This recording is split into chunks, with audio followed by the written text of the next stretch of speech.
called The Traitors. It's big. It's kind of become big. It's getting bigger. People are finding out about it. I just did. I just binge watched the stupid thing, season 1 and most of season 2, and now they're in the middle of like releasing season 2, so I'm caught up. But I watched the Traitors Canada, which is always like a 2-bit version of the real thing. It's like Diet Coke. I'm gonna read this article. This is Rolling Stone. Rolling Stone, like the shadow of its former self. Garbage magazine, whatever you want to call it now. But let's see what they have to say about this. How the Traitors became one of the most popular reality TV shows, or reality shows on TV. Open social media. On any given Thursday night as of late, and you've probably seen a message that reads something like, if you're not watching #The Traitors, what WTF are you actually doing? The Peacock series, which premiered in January and airs every Thursday night, has become an addictive, guilty pleasure, earning the #1 spot among unscripted streaming series and turning out endlessly quotable one-liners and internet memes on a weekly basis.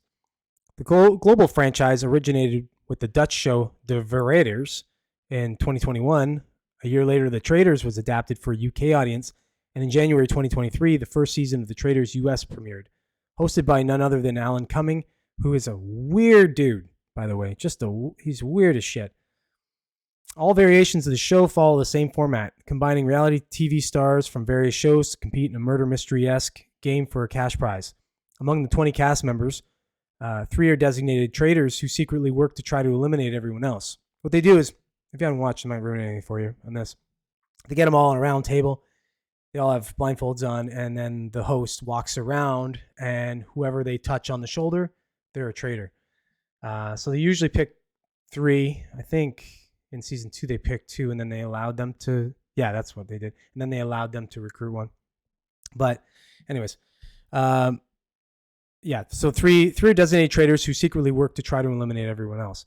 Viewers know who the traitors are, but the rest of the cast, called faithful, do not. If one traitor can make it to the end of the show undetected, they win all the money. If all the traitors are eliminated, the remaining faithfuls split the prize. Okay, so I'm just going to tell you what's funny about this show. Try not to ruin it too much for you here. If you haven't watched it already, well, if I ruin a little bit, too bad. Go watch it anyway.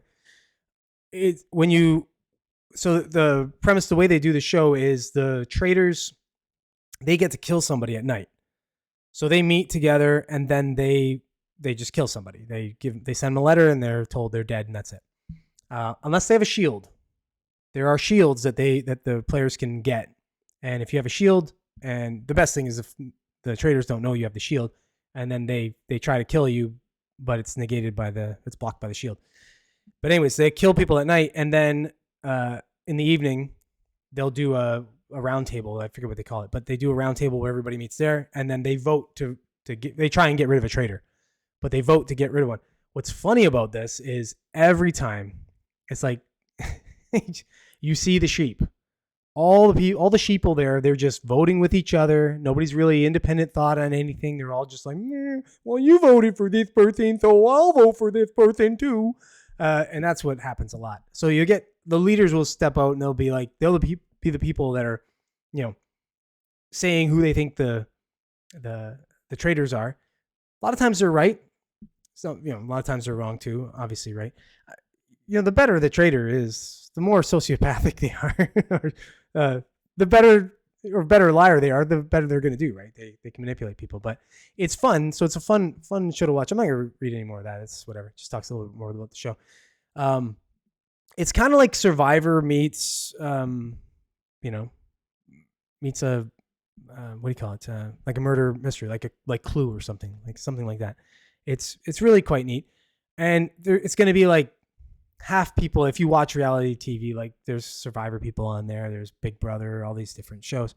If you like those kinds of shows, well, then you're going to recognize some of the people on there. Like some people are from like Love Island, for example, which I never watch ever. Never watch it ever. Yeah. So, yeah, it's good. Go watch it. Let me know in the comments what you think about the show. It's getting huge, and I can see why. It's quite fun.